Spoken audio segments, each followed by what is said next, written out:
그 흰 본드 우리 약간 굳으면 투명에 가깝게 되면 그렇죠, 그렇죠. 조금 약간 몰랑몰랑한 느낌. 몰랑몰랑. 그런 상태에서 얘랑 좀 접합을 더 이렇게 아. 시키기 위한 후 가공입니다.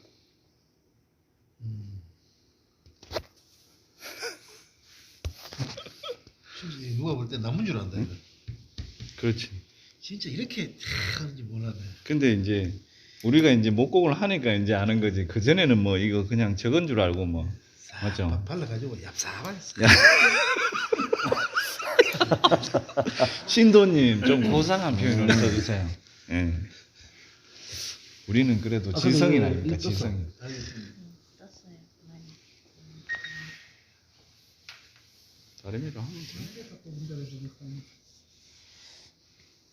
이게 이제 얍삽한 이제 방법이지만 네. 예. 이게 있음으로 해가지고 우리한테는 엄청난 그 발전이 있었던 거예요. 맞습니다. 신기술. 네, 신기술이죠. 예. 얍삽. 왜 그러냐면 뭐 잘 아시다시피 요렇게 지금 넓은 판재 얇은 판을 우리가 무늬목을 발라서 만드는 거죠. 이게 실제로 원목이라고 가정 한번 해보세요. 제가 중간에도 뭐 한번 말씀드렸지만 어느 정도의 두께를 가지고 있는 나무를 이렇게 얇게 했을 때 이게 버티질 못해요.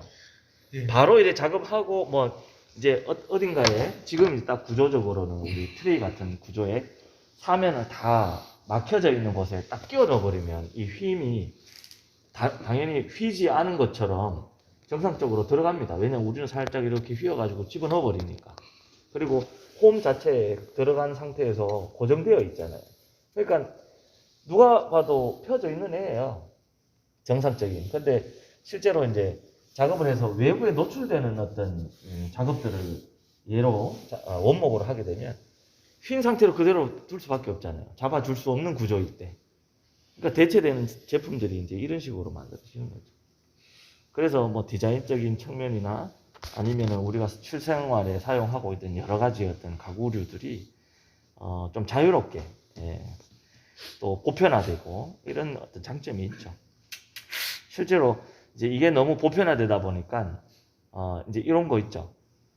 그것도 장점으로 속합니다. 자, 부자들은 돈이 있는 분들은 그냥 원목으로 뭐 얇든 뭐 어떤 형태든 깎아서라도 그 모양으로 만들어진 걸 구입할 수 있어요. 1,000만 원이 됐든 2,000만 원짜리가 됐든 좋은 제품을 그죠? 오리지널 뭐 원목으로만. 근데 서민들은 접근이 어렵겠죠. 그래서 가깝게 접근할 수 있는 것들이 MDF 좀 저렴한 것에 뭐 시트든 아니면은 이런 무늬목이 발려져 가지고 그 형태를 거의 비슷하게 구현해내는 이런 제품들을 100만 원 아니면 80만 원, 뭐 50만 원에 사실 우리가 사용하고 있잖아요. 저도 서민이니까. 그런 장점이 있습니다. 그래서 보편화된 거예요. 지금 뭐 그거 동의하십니까? 예. 네. 어제 봤던 그 내나 그 식탁 같이 맞죠? 네, 네, 우리 대표님 그 식탁도 거 같은 그런 거. 게 네. 좀 두께가 두꺼워져도 바르는 방법은 똑같아요. 네, 바르는 방법도 똑같습니다. 붙이는 방법은 똑같은 거죠. 네. 이제 마구리 부분 여기는 얇아서 마구리까지 굳이 될 필요도 없고 또 얘는 안에 매립되는 거니까 그럴 필요는 전혀 없는데 예를 들어서 이게 노출되는 상판의 형태다. 그러면 두께도 당연히 있을 거니까 이제 말씀드린 우리 어제 대표님 그 다리 형태처럼 걔는 2mm짜리 무늬목으로 이렇게 붙여 나갔지만 실제로 한 10mm나 한 20mm 원목을 딱 붙여 놓는 거예요. 이만큼을 여기에다가 여기만 하면 됩니다. 마구리 쪽만 하면 돼요. 이제 기존에 이제 제품을 뭔가 원목처럼 더 보이기 위한 방법으로는 그렇지. 원목이 이렇게 붙어져 있으면 여기를 굴려버려요. 정상적으로 그냥 뭐 각져 있어도 되지만 모양을 줘버리는 거죠. 뭐 라운드로 살짝 이렇게 준다든가 뭐 이렇게든 형태를 주게 되면 그리고 무늬목을 싹 발라버려요. 위에, 아래, 이 측면은 다 같은 결이니까. 그죠? 그렇게 되면 뭐예요? 깜짝 같아요. 완벽한 사기. 네. 그래서 금액이 올라가요. 그냥 무늬목으로만 붙여져 있는 애가 뭐 예를 들어서 50만 원이다. 그러면 아무래도 여기 덧대 가지고 뭔가 가공이 들어갔으니까 이거는 이제 100만 원이 되는 거고 오리지널 원목으로 뭔가 뭐 어떤 가공 건조법 또 나무의 어떤 뭐 건조 상태 뭐 최상급의 나무를 오리지널로 제작한 거는 뭐 200만 원 뭐 이런 식으로 단계가 올라가겠죠. 깜짝 같아요. 모릅니다. 아무도 모릅니다. 단 한 10년 정도 지나면 살짝 표시 나요. 이제 무늬목이고 여기 원목을 댔을 때 무늬목을 붙이기 전입니다. 이제 MDF 백골일 때겠죠. 합판이든 무늬목이든 얘가 있고 그 다음에 원목을 붙이게 되면 나중에 조금 더 주는 거는 원목이 조금 더 줄어요. 그래서 무늬목이 전체적으로 나중에 발려서 당장은 깨끗하게 대패를 일면으로 딱 맞췄겠지만 우리 작업 지금 끝난 촉들 이렇게 만져보면 촉들이 약간 조금 엠보 형태로 약간 볼록볼록한 느낌 그렇죠. 느껴보셨나요? 예, 맞습니다. 얼마 전에 만드신 거잖아요. 예. 그런데도 약간의 그 수축 팽창이 있어가지고 서로 약간 단차가 생긴 것처럼 똑같아요. 그 내용처럼 원목이 살짝 가라앉으니까 무늬목이 약간의 주름이 살짝 이렇게 단차가 생긴 그런 느낌은 생기겠지만 처음 만들어서 작업된 내용에는 전혀 문제가 없죠.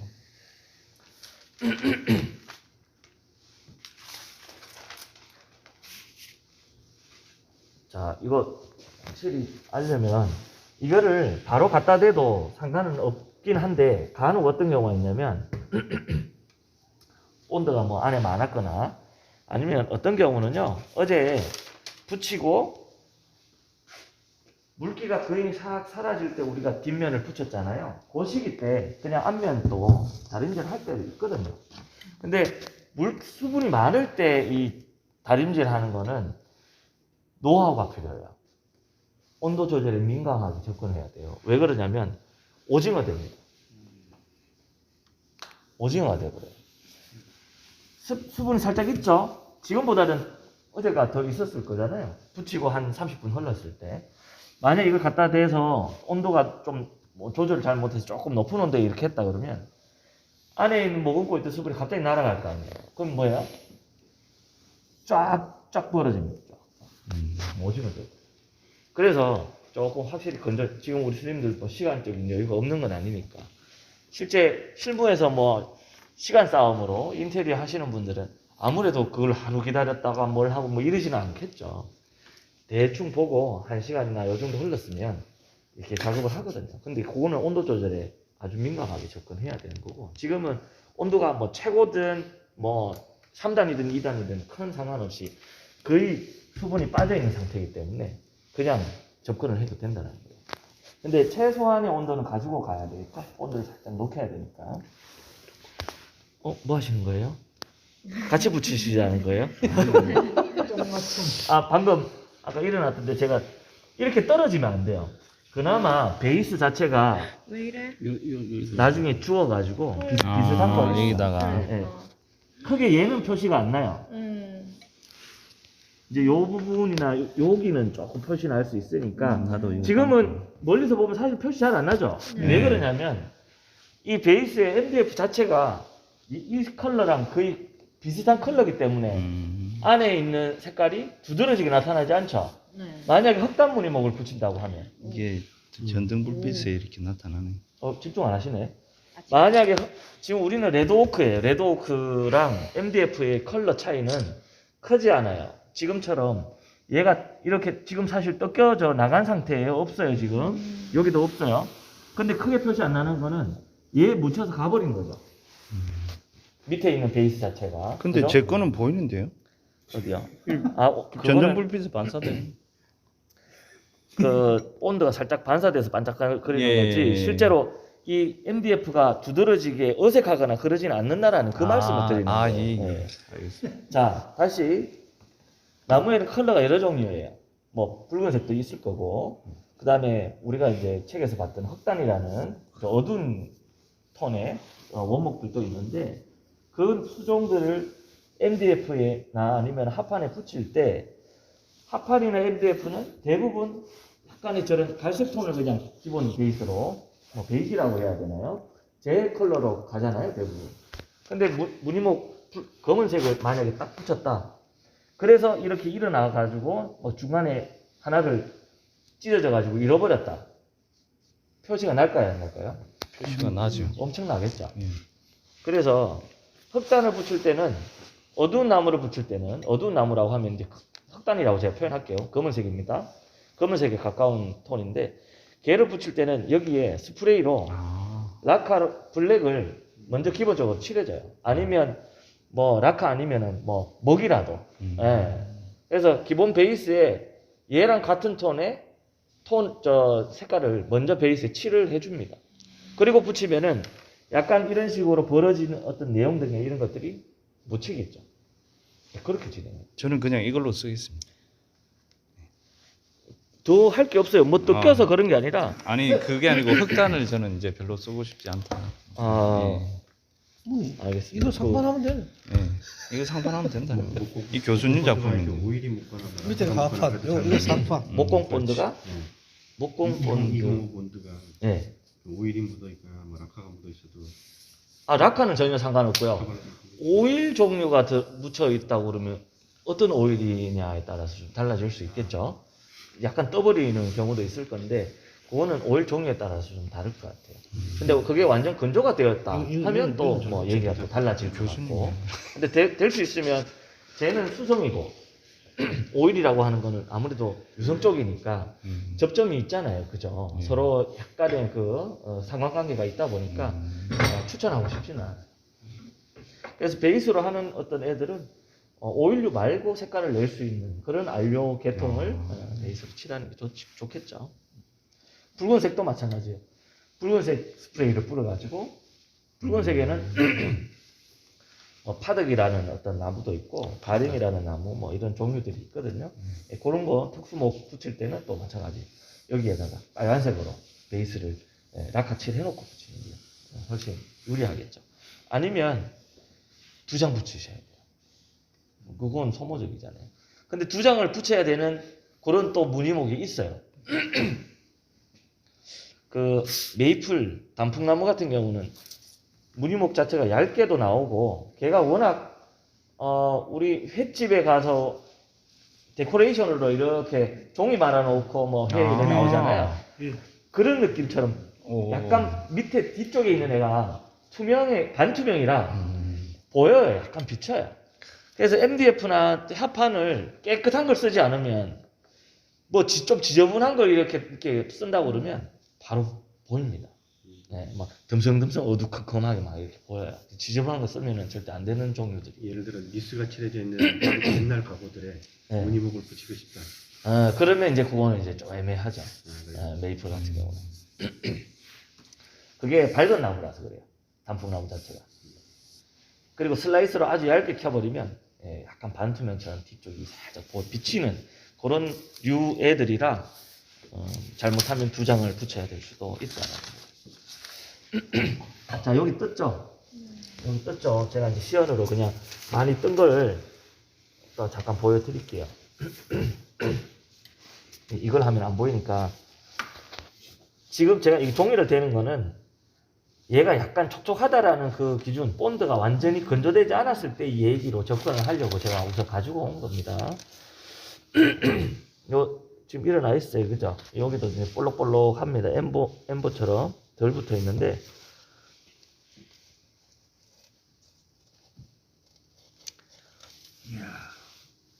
없죠, 그죠? 잘 붙죠. 지금 뭐 다른 데는 괜찮고. 남들 해보이 몇 개. 지금도 갖고 오셔도 되겠네. 시간이 필요하니까. 달랐어요? 담배 한번 해야 되겠다. 이거 좀 끄덕끄덕하다. 이거 좀 남네. 이 교수님이 한 것도. 담배 해보고 이것도. 아니 여기 좀 끄덕끄덕하니까. 그렇지. 담배 한번 진행하니까 좀. 네, 맞아. 도장까지 나중에 도장을 해야 방송이 못 봐서. 이게 영구적으로 이렇게 붙어 있습니까 이게? 영구적은 영구적이라는 말은 함부로 접근해서는 안 될 것 같고요. 우리가 특별히 이거를 떴지 않은 다음에는 얘가 일어날 확률은 적겠죠. 물을 쏟기나 술을 쏟기나 이럴 경우에. 아, 여기에는 도장을 해야 되죠. 아. 네, 이 상태에서 뭐 술 쏟고 하면 당연히 안 좋겠죠. 술 쏟아. 아, 술.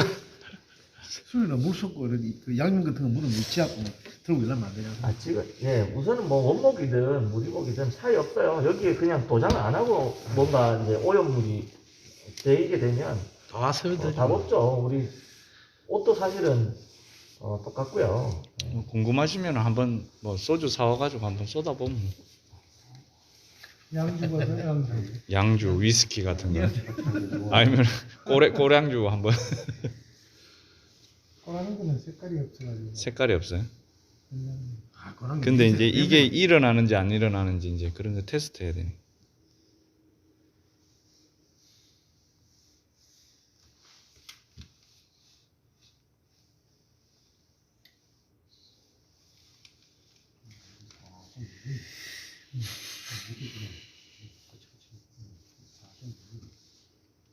코너 부분들이 손으로 잘. 중요해요. 코너 부분. 네. 제일 잘 떨어지는 부위는 끝입니다. 사실은. 그래서 여기는 조금의 집중을 해서 이쪽 라인 좀 더 붙은데.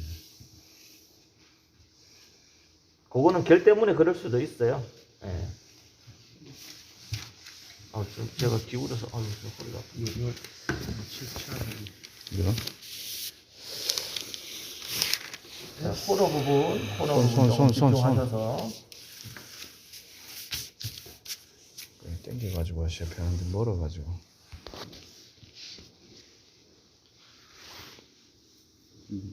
살짝 이렇게 들어가 보내 보자.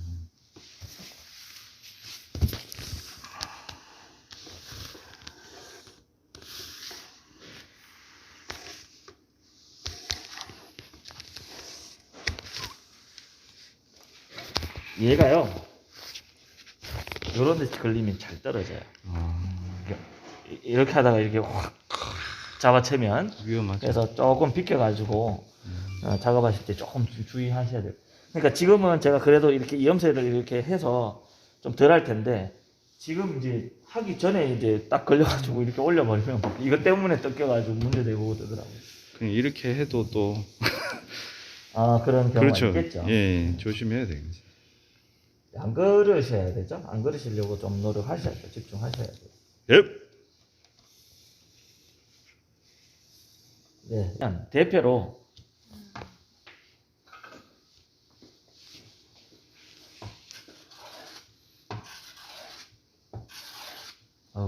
이가 워낙 적게 나와 있으니까 제가 좀 여러 번에 걸쳐서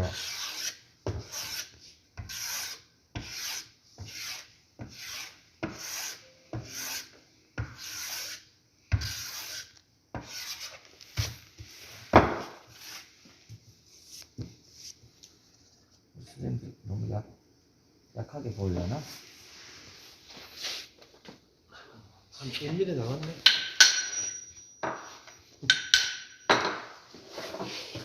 접어놓고 나중에 집어넣으시라는 얘기예요. 요거 만약에 안 하게 되면 또 여기에 짓눌려 가지고 얘가 이제 다 붙여놓은 거 나중에 홈 넣다가 또 찢겨지거나 떨어져 나가는 경우가 탈락되는 경우 있으니까 요 정도의 각은 조금 접어놓고 붙여주시면 좋겠습니다. 그리고 320번 제가 우리 가지고 있잖아요. 지금 새 것도 필요가 없어요. 아주 얇게 치셔야 돼요. 얘 자체가 우리 얇잖아요. 그럼 오랫동안 되거나 아니면 좀 센 걸로 하면 어떻게 돼요? 뻑해지겠죠. 그럼 도루묵 되는 거예요. 부드러운 겁니다. 그래서 여기 작업은 조금 고운 320번 뭐 쓰던 게 아마 있는 경우도 있고 만약에 없으면 말씀하세요. 걔를 오랫동안 대지 말고 시험시험 이렇게 해서 마감을 해주시면은 완료가 되는 겁니다. 먼지 털고 도장하시면 돼요. 얘는 바니쉬를 제가 꺼내 놓을 테니까 도장을 먼저 하는 것도 괜찮습니다. 그래 놓고 이제 나중에 집어넣는 게 더 나을 수도 있어요. 네. 아, 지금 저기 붙이고 있어서 도장하기 좀 그렇긴 하네. 왜다 붙이는 뭐 기존에처럼 조심히만 집어넣으시면 됩니다. 뭐 네. 다른 것보다 도장은 우선 제가 생략하셔도 생략하시는 걸로 하겠습니다. 지금 왜냐하면 조립이 오늘 내일 할 거니까 지금 뭐 이거 따로 또 도장을 하면 또 건조되는 시간 또 틈이 생기니까 그냥 진행을 할게요. 기존에도 그렇게 한 건데.